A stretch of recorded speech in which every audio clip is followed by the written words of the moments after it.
Hey, what's up, everyone? It's your man, Sean Zittel, and I know everyone's real excited about all the big fights we have going on this weekend. All the fight fans are excited, from New York City to Riyadh to here in Las Vegas, when Emanuel will finish the weekend fighting. But I wanted to zero in on my criticisms of Turki Alalshikh and the Saudi Arabian government's investment into boxing right now.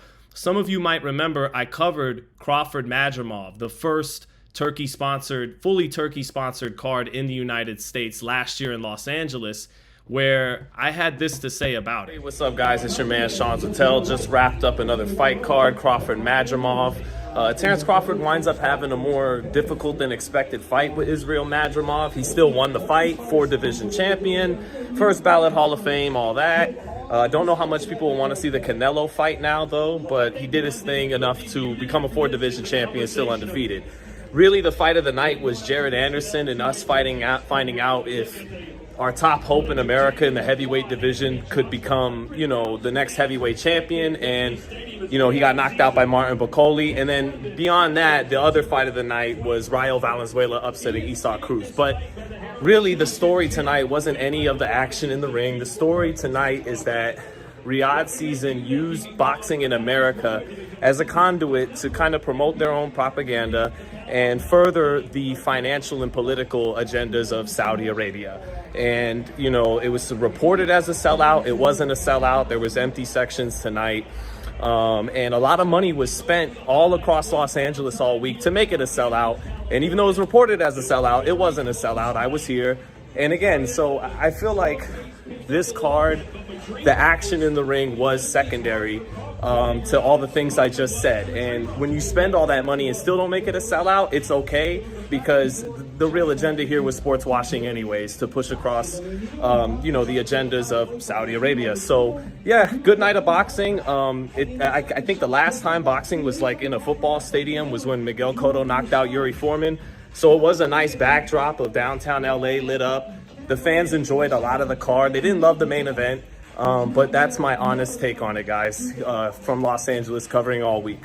Peace. So just like I said in Los Angeles last year, I feel like the triple header in New York with Devin Haney, Ryan Garcia, Teofimo Lopez, those fights aren't the main story. They, just like Crawford Madrimov and all the fights on that card, they play as a backdrop to the real story unfolding, and that is Turki Alalshikh trying to find a way through Dana White and the TKO group and Ari Emanuel to eventually build his own league in boxing and potentially try to monopolize the sport. So that brings me to a video. It's very ironic that as Turki Alalshikh holds his card in New York City this week, that this story about 9/11, linking the 9/11 attacks to the Saudi Arabian government, as the Saudi Arabian government right now is in the midst of a lawsuit that they're trying to get dismissed against the victims of the families of 9/11, of the 2,977 victims of 9/11. Their families, through their lawyers, have recently uncovered new information that doesn't just connect 15 of the 19 Saudi Arabian hijackers. It connects the government of Saudi Arabia to having knowledge of the attacks. And I want to share with everybody this video that just came out 2 days ago. It's an article that was, first of all, posted on CBS 60 Minutes. Here's the article, and I'm going to take you guys to the video. So originally, I really wanted to share and post this video from 60 Minutes' YouTube channel. The video's number 45 on trending. It has almost 2 million views. And this is a great video that I'm going to leave a link in the description. I really encourage anybody who's watching this video to check out this 60 Minutes segment. But because of YouTube's understandable copyright policy, when I try to include this video or even a little bit of it in, the video gets blocked in all countries. So instead, what we're going to do is just kind of read some key quotes from here in the 60 Minutes article, which is referencing everything you'll see in the video. So let's read. In its 2004 report, the 9/11 Commission described Saudi national Omar al-Bayoumi as an unlikely candidate for clandestine involvement with Islamic extremists. But evidence seized from his apartment in 2001 cast a different light on Bayoumi. Former members of the United States intelligence community say. Gina Bennett, who was a counterterrorism analyst at the CIA during the terror attacks, believes the 9/11 Commission lacked some crucial information. And they're going to get at a video that the FBI and the CIA, for whatever reason, didn't release to the investigators back in the 9/11 Commission report in 2004. So the video that's come out that wasn't available back in 2004 when this was being investigated is the Bayoumi video. The recently surfaced evidence, which was unsealed in federal court last year as part of the 9/11 family's lawsuit against Saudi Arabia, homes in on Bayoumi. The FBI says Bayoumi was living in the United States on a student visa before the terrorist attacks and was being paid by a Saudi aviation company in California, despite never showing up for classes or for work. The FBI says Bayoumi, this is a key takeaway here. The FBI says Bayoumi was an operative of the Saudi intelligence service and had close ties to two of the hijackers. So 15 of the 19 hijackers in 9/11 were from Saudi Arabia. And this connects it not just to 15 rogue Al-Qaeda members, but it connects it to the intelligence service and thus the government of Saudi Arabia, who is attempting to be sued by the victims of 9/11 right now. Let's continue. While in the U.S., Bayoumi recorded video footage in Washington over several days in the summer of 1999. It includes entrances and exits of the Capitol, security posts, a model of the building, and nearby landmarks. Bayoumi points out the Washington Monument and says in Arabic, "I will get over there and report to you in detail what is there." He also notes that the airport is not far away.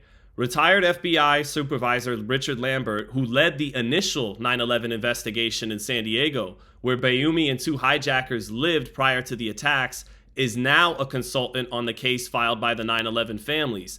He said knowing where the Washington Monument is in relation to other areas would be critical for anyone planning an attack. Federal investigators believe the hijackers on Flight 93, which crashed near Shanksville, Pennsylvania, plan to hit the U.S. Capitol as their likely target. Bayoumi can be heard referencing a plan in his video. I think he's talking to the Al-Qaeda planners who tasked him to take the pre-operational surveillance video of the intended target, Lambert said. The video was taken within 90 days of the time when senior Al-Qaeda planners decided to target the Capitol. That's when Osama bin Laden decided to approve the planes operation proposed by Khalid Sheikh Mohammed, the mastermind of 9/11. And if I can interject, again, this man, Omar el-Bayoumi, who was helping these two hijackers in California, was a part of an aviation company in Saudi Arabia. I just think that sticks out a little bit here. The Saudi government says Bayoumi's video is just a tourist video, a claim that Bennett, who was the first person in the United States government to warn of the dangers of a global jihadist movement led by bin Laden, disputes. Bennett, who has no involvement with the 9/11 family's lawsuit, says she was unaware of the Bayoumi video's existence until 60 Minutes brought it for her evaluation. She was not the only one at the CIA in the dark. Former CIA Director George Tenet and Michael Morrell, the president's daily intelligence briefer at the time of the attacks, both say they were unaware of the videos. Very sketchy. Very sketchy of our CIA and FBI intelligence agencies, by the way. I don't just do this to cast a dark light on Saudi Arabia, but this cast a dark light on our intelligence agencies as well. Former CIA analyst said she was surprised they didn't learn about the video after the attacks when Bayoumi was considered a suspect. I think it's a matter of, did they lose the evidence or had they filed it away in a way that it would not have seemed relevant? Bennett said that I can see. So the airplane sketch. British police discovered the Bayoumi Capitol video along with about 80 other tapes in a trove of documents during a raid on the Saudi man's apartment in Birmingham, England, about 10 days after the 9/11 attacks. An internal FBI report dated October 11, 2001 shows that copies of all recovered exhibits were sent to the FBI New York via Federal Express. But the Capitol video never made it to the San Diego field office where Bayoumi and the hijackers lived before 9/11. Other seized evidence, including a document featuring an airplane sketch and an equation. The sketch was stashed away for more than a decade until 2012, when Danny Gonzalez, then one of the FBI's lead 9/11 investigators, got a phone call out of the blue from an FBI evidence technician in Washington. He was told there were boxes with Bayomi's name on them stashed in a Washington warehouse. Again, very sketchy on our end. We were going to relocate these boxes or destroy these boxes. And I wanted to know and he wanted to know if I wanted them. I said absolutely.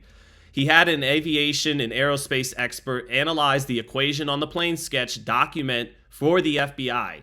They concluded that a pilot could use the formula on the document to calculate the rate of descent to hit a target on the horizon. And this is the equation right here that the FBI found. Bayoumi, who was never charged with a crime and who moved back to Saudi Arabia after 9/11, the man is still free to this day, was asked about the sketch as part of the lawsuit during a 2021 deposition. So this is a lawsuit that the Saudi government has been trying to get thrown out, but for years now, and it's coming to a head of all weeks, the week that the Saudi government is putting on a triple header in Times Square in New York City. He confirmed the sketch was his, but said he remembered little else about it, including his handwritten notes about the height of the plane from the earth in miles, along with the distance of the plane to the horizon. Perhaps this was an equation that we studied before in high school, and I was trying to remember whether I'm going to be able to figure it out and solve it or not, he said through a translator when pressed. Bayoumi's connections to the 9/11 hijackers. There's no proof that Bayoumi shared the equation with any of the hijackers, but he did meet the first two to arrive in the U.S. in early 2000, nearly 2 years before the attacks. Bayoumi claims he met the hijackers, Nawaf al-Hazmi and Khalid al-Midar, in a chance encounter at an LA restaurant. He then helped them move to San Diego and finding them a place to live in his own apartment complex, co-signing the lease and helping them open a bank account. Even through a party, which he also videotaped, capturing one of the hijackers on camera. Bayoumi then introduced the eventual hijackers to others in the community who helped them obtain government IDs and enroll in English classes and flight schools. Bennett says Bayoumi was indispensable to the success of the hijackers' plot because they didn't speak English and had little formal education and no prior exposure to life in the West. While Bayoumi and the Saudi government say Bayoumi's actions were innocent, Gonzalez doesn't believe for a second it could be coincidence. He couldn't find evidence of Bayoumi helping anyone else besides the hijackers. He should be here under the court system, Gonzalez said of Bayoumi. Investigators would have done with the uncovered evidence. Gonzalez, now a consultant for the 9/11 family's lawsuit, says he never knew about the Bayoumi video during the 15 years he worked on the case. According to Gonzalez, none of the case agents in San Diego or in New York knew about the Bayoumi Capitol video until last year when it was unsealed in federal court as part of the 9/11 family's lawsuit against Saudi Arabia. And we're talking about the Joint Terrorism Task Force that not only have FBI, but we have other state, local, and federal agencies, Gonzalez said. They did not know either. The retired FBI special agent still doesn't know how it's possible that the video wasn't disseminated. Again, shady on our part. That angers me, he said. When I saw that video, I knew exactly what it was. Gonzalez said he needed that information to do his job. He believes he could have used the Capitol video to build a case against Bayoumi. Gonzalez said he would have brought it to the United States Attorney's Office. It was a terror investigation, but it was also a mass murder, Gonzalez said, so there were criminal charges along with terrorism charges. Bennett says she believes the Bayoumi video was so significant that it should have gone to the White House after it was first discovered. She says the new evidence raises a lot of important questions. Who else was involved? Were there other networks? Are any individuals still operating in the U.S. or elsewhere? And is there other 9/11 evidence sitting in a box somewhere? That information could help the U.S. learn what went wrong and learn how not to let it get wrong again, she said. I think she's being very naive in thinking that it was just a mistake that this information didn't get out, but let's continue. The government of Saudi Arabia has filed a motion in federal court to dismiss the 9/11 family's lawsuit, saying neither the kingdom nor Bayoumi had anything to do with the attacks. The judge overseeing the case is expected to rule on the motion soon. An FBI spokesperson said the agency would not comment on ongoing litigation. Before we close this article, just want to include again, this is the key quote. The FBI says Bayoumi was an operative of the Saudi intelligence service. That is why the Saudi government is being held in court by the families of 9/11. Also, I encourage anybody listening that's interested to check out this article by Tim Golden on the ProPublica. It talks about Omar al-Bayoumi. And the title of the article is "At least two Saudi officials, not just citizens, officials, may have deliberately assisted the 9/11 hijackers, new evidence suggests." Newly revealed information also raises questions about whether the FBI and CIA mishandled or downplayed evidence of the kingdom's possible ties to the plotters. So I encourage you guys, check that article out as well. So the irony of this weekend is not lost on me. As Turki Alalshikh and the Saudi Arabian government host in New York City, the home site of 9/11, and a story comes out 24 years in the making that links their government to advanced knowledge of the September 11th attacks. And this comes at a time where the United States Congress has had to hold meetings and hearings over the expanding influence of Saudi Arabian government over professional sports in America, such as golf. And, that leads me to this next article right here. On the Senate floor, Live Golf's takeover of American golf faces more scrutiny. This was back in 2023, where the PIF, which is the Saudi investment fund, the public investment fund of Saudi. In this case, there was statements that came from a 100-minute hearing in front of the U.S. Senate Subcommittee on Investigations. Golf fans know the terminology well at this point. As the battle for the future of men's pro golf is intersected with a cultural battle known as sports washing, critics see the billions of dollars the Saudi PIF has invested in pro golf, much of it poured into the upstart Live Golf, as a reputation laundering scheme for Saudi government. And there is no business rationale that can explain the PIF's extraordinary spending on the game of golf. So think of boxing, but with golf here. So if the Saudi government is not buying a profitable investment, and remember, Saudi has lost tens of millions of dollars on that Crawford-Madrimov fight last year in Los Angeles. We'll get back to that a little bit later. But they want to muzzle as Freeman did his testimony before U.S. Congress, in short, silence. They want to muzzle the Americans critical of the regime, and they want to rebrand themselves. They want Americans to associate Saudi Arabia with golf, or in this case, boxing, rather than the brutal murder of Saudi dissident Jamal Khashoggi, who was a Washington Post journalist who wrote about how Mohammed bin Salman, with Turki Alalshikh at his side, were able to coup the designation of crown prince from who was supposed to be the next crown prince, and Mohammed bin Salman in Turkey couped that, and Jamal Khashoggi was murdered for writing about that coup that Turki Alalshikh and Mohammed bin Salman achieved in taking over the crown prince. And so Congress ultimately asked, what do you want us to do about it, right? And so ultimately what this man Freeman was arguing was we're talking about greater transparency. That's largely what the subcommittee has been chasing since June, when the two warring entities, the PGA Tour and the PIF, announced a framework agreement to come together and merge business interests.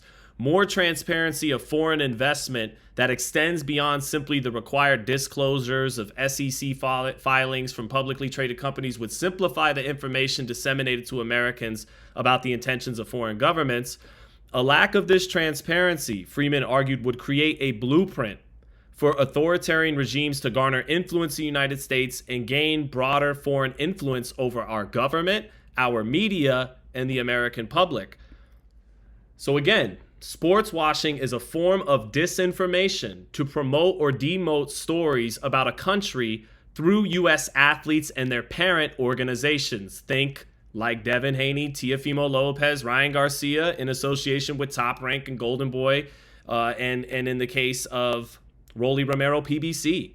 So think of it in that way. And the most important quote of this whole article is, PIF cannot have it both ways. If it seeks to reap the benefit of commercial engagement with the United States markets and entities, it must be subject to the laws and oversight. It must be subject to the laws and oversight of Congress. Which brings me to my next point and how this all relates to boxing right now. That last quote, which talked about if they're going to engage in the American economy and use American talent to further their goals and their economy, they need to be subject to the United States laws. Right now, as Turki Alalshikh and the Saudi government are trying to partner with TKO Group, Dana White, Ari Emanuel, to form their boxing league, before they ever stage an actual fight with the TKO boxing group, they are trying to appeal and repeal the Ali Act. They are trying to subvert U.S. law to push across a new league that would be financed by the Saudi Arabian government. And that brings me to this story here up on Yahoo Sports. Corrupt UFC TKO execs attack Ali Act. And, I urge everyone to read this story, but presently the UFC TKO is requesting an amendment change to the Muhammad Ali Act. The board of directors is working with them to make sure the ABC is still part of the federal law. So they need this to pass through to execute what they want to execute. If they're going to pull off the TKO Boxing League, they have to appeal the Ali Act. And this already comes hot off the heels of the UFC already having to settle a $375 million lawsuit due to how they violated antitrust against the fighters. And that's only the first of two lawsuits. As you'll see right here, UFC had to settle in court for $375 million with former fighters, and it is only the first of two settlements. But the second antitrust lawsuit by the Johnson class is still working its way through the court system. But with this first settlement reached, experts say that another settlement could be reached before the case goes to trial. So UFC has already had to pay out almost $400 million due to their business practices, and that's only the first of two potential payouts. Dana White will no doubt try to rely on his relationship and use his relationship with the President of the United States, Donald Trump, to try to change such U.S. laws. He was there at the White House inauguration the night Trump got elected and put into the White House. He's been alongside Donald Trump this whole time. So Turkey probably feels with Dana White's connections to the White House, he can pull off what he wants to pull off. He can amend U.S. law so he can try to gain a monopoly over the sport. So I have to ask the president, Donald Trump, and I have to ask Dana White, who both claim to be America first, and Trump has won the presidency based off running America first. What is America first about subverting United States judicial law to try to help promote a monopoly financed by the Saudi Arabian government, which is being implicated right now with actually knowing about the 9/11 attacks, which, to be fair to Saudi Arabia, the only reason we didn't know about it officially is because our government's intelligence agencies buried it. Why did they bury it? Then probably for very nefarious reasons, if not incompetence. Either one isn't good. And it's interesting that Dana White was quoted as saying, all it takes is a little bit of savage in today's society to get ahead and to crush it. Here, I'll let him say it. He said it best.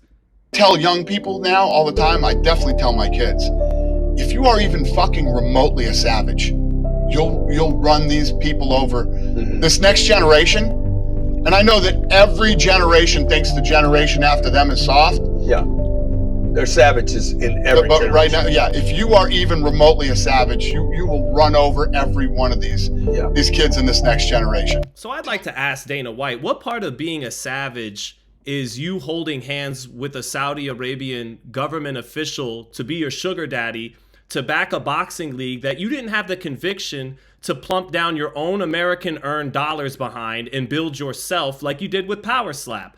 You did it with Power Slap. Why does he feel the need to literally, not figuratively, be holding hands with the Saudi Arabian government to back him for his endeavors? Is that America first? Is that the old American way? Dana White, I'm very glad to see you today. For the first time, UFC and you in the kingdom, and it will not be the last time. And we want, my brother now, to have big card, next big card. We have big card tomorrow here.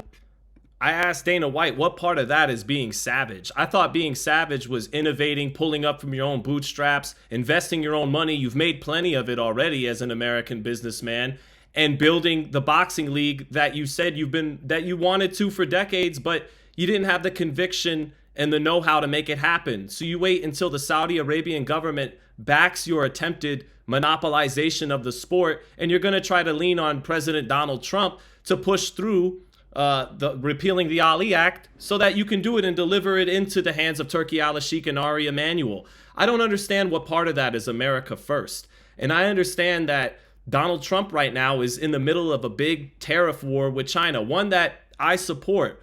I don't vote, not Republican or Democrat, but I do think that with our country and our economy, $40+ trillion in debt, it's understandable that some type of course of action had to be done as American manufacturing And I tie this into what's happening right now. Think of Devin Haney, Ryan Garcia, Teofimo Lopez as American intellectual properties, even though they aren't literally. They're not literally owned like an American IP would be by Disney or something of that. But think of it in essence as that. And take a listen to what Kevin O'Leary, the guy from Shark Tank, said about all this. Who have IP that have been stolen by the Chinese. I have nothing against the Chinese people. They brought great. Just like I have nothing against the Saudi Arabian people. Let me make that very clear. Just as people have very understanding criticisms of the United States and its government, they don't always necessarily mean us, the people. And I certainly don't mean the people of Saudi Arabia. But let Kevin O'Leary finish. Literacy, art, and tech to the world. The government cheats and steals, and finally, an administration, you may not like Trump, you may not like his style or his rhetoric, finally, an administration that puts up and says enough. 104%. Now that's all well and good. I understand the fight to be had economically with China. And I'm not saying that Saudi Arabia is stealing. No, they are paying with the same currency, the petrodollar that the United States uses for these talents, and these talents are consensually accepting it.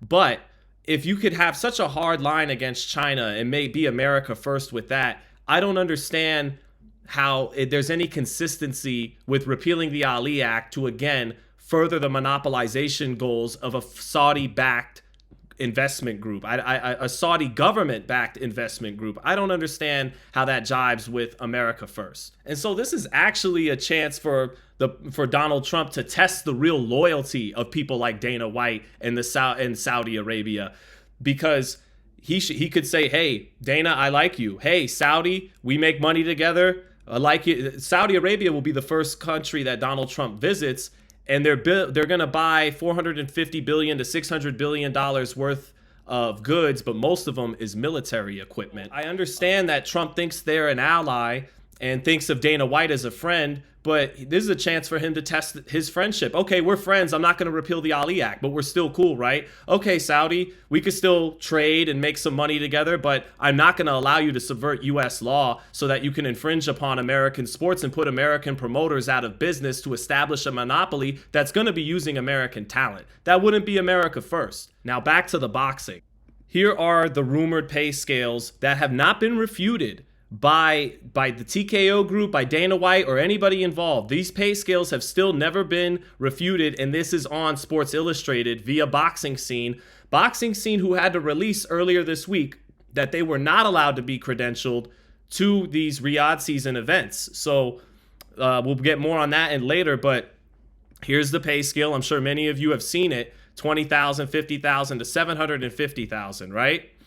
So as Canelo Alvarez, who normally would have been fighting in the United States in front of his great Mexican fans, legitimately drawing in tens of millions of dollars, where Canelo was making about at least 40 million a fight, he chose to get overpaid, be a little bit greedy, and fight William Skull as a first of 4 fight deal over in Riyadh in Saudi Arabia.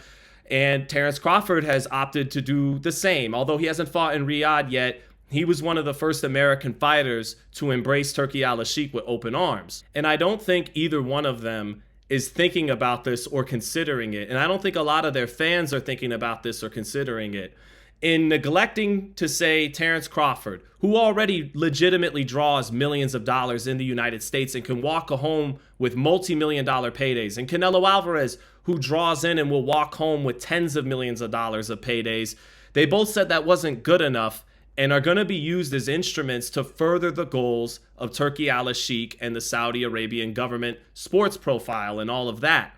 And what they may be doing by, in my opinion, short-sightedly accepting that money is selling future fighters coming from Mexico and America up the river. Because if they can achieve TKO boxing and assume control of the sport, fighters will wind up having way less freedom than they were able to have when they chose to go Turkey's path, and they will reportedly make a lot less money. And that's something that the UFC, as we previously noted, has already been in court for a couple of times and is going to be doing court for again, is that fighter pay that they're trying to reduce.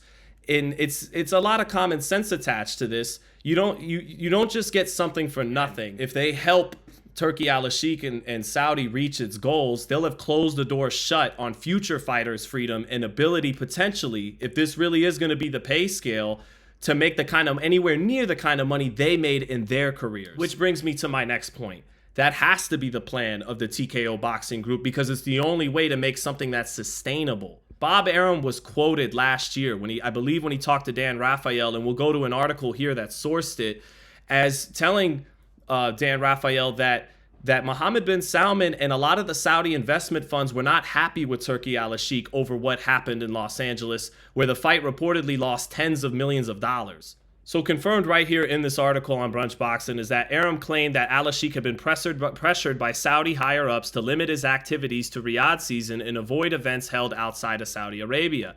The reason why is because of how much money they lost, and that the Saudi Public Investment Fund found that embarrassing, including reportedly even Mohammed bin Salman. So why does that matter? It matters because Turkey needs Dana and Ari Emanuel to make good on repealing that Ali Act, because if he's not, I don't think what he's doing right now will be sustainable. He can't really compete overspending on fighters forever.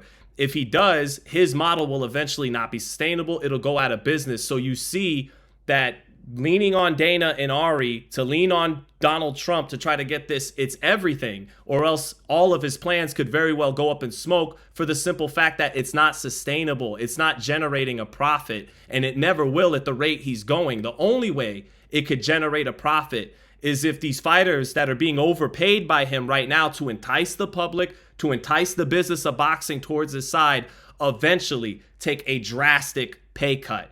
And that exactly is why he is hoping Dana White is able to successfully plead to Trump to repeal the Ali Act. Without it, I don't think it's feasible that he can compete and succeed long term in boxing. He can do it in a short term where losing money is okay, but over a long term, it's not sustainable. So a lot of this really rides on how well he can pressure Dana and Ari Emanuel to repeal that Ali Act. Can't stress it enough. Speaking of Turkey, coincidentally, the irony is not lost on me. The New York Times, of all places, a week before he comes to New York, wrote an article detailing what Turki Alalshikh is about, writing a lot of stuff that people won't write or don't know about Turki Alalshikh. But ultimately, the article was really swept under the rug in the boxing world under the hype and the hoopla surrounding Chris Eubank Jr. versus Conor Benn, who put on a good fight, by the way. But in the midst of that fight and all the storylines around it, what got swept under the rug was this big, hard-hitting piece by the New York Times, which, you got to have a subscription to read. Thankfully, someone in the media went ahead and sent me a hard copy of the article, and here were some very important takeaways to it, which is that Turki Alalshikh is prone to tantrums and outbursts, and it's kind of reminiscent of the film Citizen Kane, which is still regarded by the American Film Institute as the #1 film of all time. I even went and made sure to watch it. Kind of fell asleep during half of it, but was able to grasp the movie. And it's Orson Welles playing Citizen Kane, Charles Foster Kane, who assumes control of the media to write everything favorably as he sees fit, and he will fire anybody who doesn't. A lot of things are revealed in that article, such as Turkey became friends with Mohammed bin Salman when he was a teenager, playing video games like League of Legends and Assassin's Creed. And Turkey used to help a young Mohammed bin Salman sneak out to take him out partying. And then eventually, through their bromance, as it was called in the New York Times, the two would become very close. And eventually, Turkey was using MBS's right-hand side to assume control and really pull off a coup to become crown prince for Mohammed bin Salman. And one of the journalists who had the courage to write about this coup was, like I mentioned earlier, Jamal Khashoggi, who was employed by the Washington Post, who was lured to the Turkey embassy and brutally murdered. And a lot of it was coordinated by Turki Alalshikh, I believe, allegedly. And the United States government found that Mohammed bin Salman was responsible for the assassination of Jamal Khashoggi. So remember what I say about Citizen Kane and about how in the film Citizen Kane, the man wouldn't let people write what they write and have freedom of the press. That's how they treated somebody who tried to execute freedom of the press. He was executed. And you look at, and I mentioned earlier how they're not letting boxing scene cover this fight. that shows you they want to squash the dissent and the freedom of the press of the media so that they can get away with what they want to attempt to coup boxing, just as they cooed the crown prince. And speaking of squashing dissent, the article in the New York Times revealed that Turkey is known for having an entire cell block in the prison 25 miles south of Riyadh, known as the Tutu block, because I guess he's known as Tutu. That's one of his nicknames, Turkey.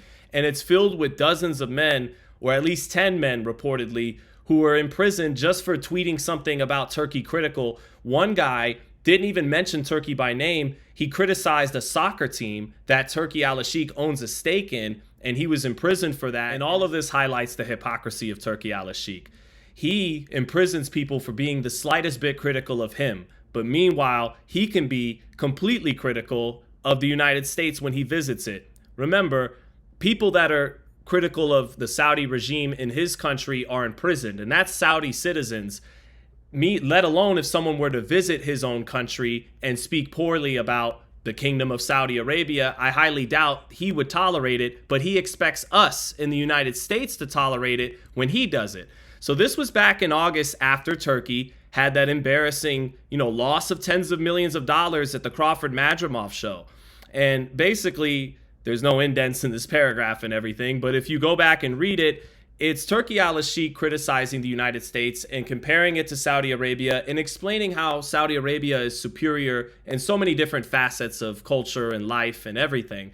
But what's so funny is he's espousing an American ideal. He's using the freedom of speech to criticize government and criticize another country. That doesn't stick to his own ideals that he believes are superior. He has a superiority complex that the way things work in Saudi Arabia are superior to the way things work in the United States. And yet here he is in the United States criticizing the United States as if he has the freedoms of a citizen in the United States. If he was acting in the United States as if he was a citizen of Saudi Arabia, he would know he couldn't say such dissent because it's not allowed in his own country. So it's a very funny cognitive dissonance of hypocrisy of Turki Alalshikh right there. If he really felt those values are superior, where you're not allowed to critique government or critique a country or critique anything, then why would he use our practices of freedom of speech and try to use it to downplay the United States as he tries to buy up the United States' talent to further his goals? And I know a lot of you watching are probably tempted to make that false equivalence of, shut up, Sean. America's just as evil, if not worse, than Saudi Arabia. Why should we care about all this stuff you're saying? We don't even care what the fighters make. We're tired of watching a crappy product. We want to see good fights, uniform, organized, consistently. And if TKO boxing can deliver that, then why not? I understand why a lot of you may do that. But let me bring you to a little anecdote, a little story I had when Turkey was actually attending a fight in the United States shortly after Crawford-Madrimov.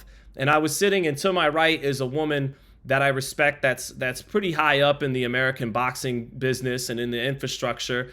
And as Turkey was doing an interview on DAZN, I told her, I don't know about this. I'm not convinced that this is what everybody thinks it is and that these people are necessarily our friends. And she goes, well, yeah, sure. Saudi Arabia is evil, but the America's evil too, just as evil. And I thought to myself, there's that false equivalence that so many of us Americans are going to prop up and say that just simply isn't true. She's saying that. And as I was looking at her, I thought to myself, you couldn't even be wearing what you're wearing tonight if you were in Saudi Arabia, and you couldn't hold the position, the job you have right now if you were in Saudi Arabia.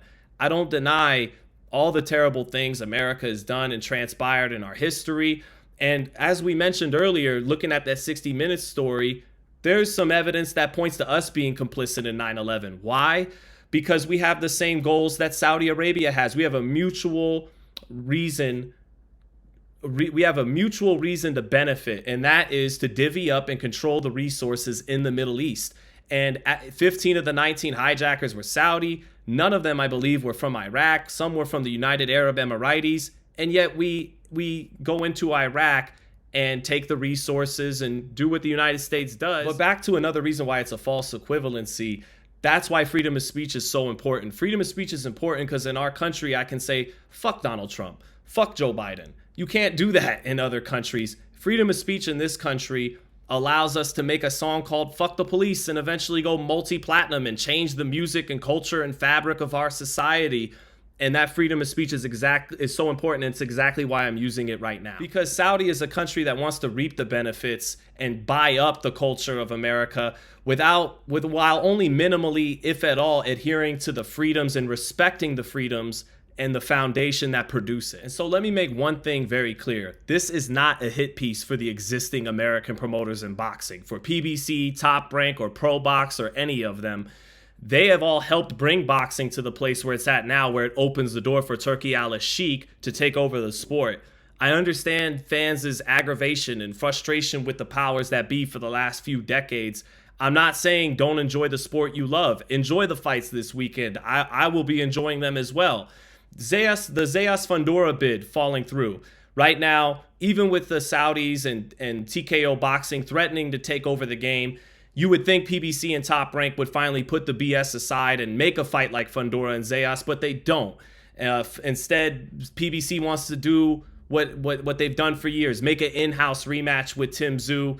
And, PBC already tried this monopoly that failed already. We know about the Waddell and Reed Investment Fund and buying time buys on all the different American networks and how it ultimately all flopped. They already attempted to be a 3-letter promotional company that took over the sport and failed. And PBC helped open the door for Eddie Hearn to eventually bring in a Russian oligarch and Leonard Blavatnik so that he could then overpay fighters and try to take the game over, only for him to fail as well and eventually go into the pocket of Turki Alalshikh. Despite all those criticisms I just said of PBC, Top Rank, who has a deeper roster and signs a lot of the best young talent, they haven't been able to be as commercially successful as PBC. So even though they haven't been able to move the needle while being with the worldwide leader in sports on ESPN. So Top Rank hasn't done great. PBC hasn't done great, although even while having a less deep roster, they've actually put on the biggest commercial shows in boxing in the last couple years, but they squandered a lot of money with the Waddell and Reed Fund and failed on a lot of networks and helped open the door for this environment. But here's the big difference. PBC was criticized during all of that. They were taken to court by Top Rank and Golden Boy Promotions for trying to have an antitrust lawsuit. And now Top Rank and Golden Boy are, instead of fighting an eventual monopoly that seems to pose a bigger threat than Al Heyman ever did to actually succeeding in achieving some type of monopoly, they're actually acquiescing and being business partners with it instead of trying to hold it down and keep them from doing it. I mean, again, Top Rank was investigated by the FBI in the early 2000s.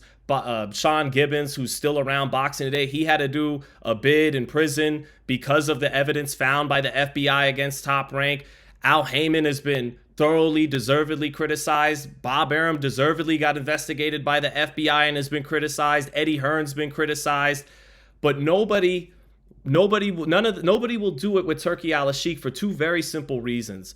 Boxing fans grew so tired of how stale things were becoming in terms of the fights they wanted to see. It became a chore. It became like pulling teeth over the last 20 years. And so finally, someone comes into the sport with enough money and power to actually do something about it. And immediately he makes some great matchups and puts on some great cards. So for that reason, a lot of the fans are in a honeymoon phase with Turki Alalshikh and aren't going to criticize what's going on that I'm pointing out. And then the other very simple reason is the media. A lot of them have been bought by Turki Alalshikh, or if they're not bought by Turki Alalshikh, they're afraid of what they might say because they'll lose a credential. And that's why I had to bring up Citizen Kane earlier. That's very much like Citizen Kane. And you saw a boxing scene wasn't allowed to get a credential as well. In short, the reason is because a lot of Turki Alalshikh has assumed control a lot of the prominent boxing media, influencers, journalists, and the like.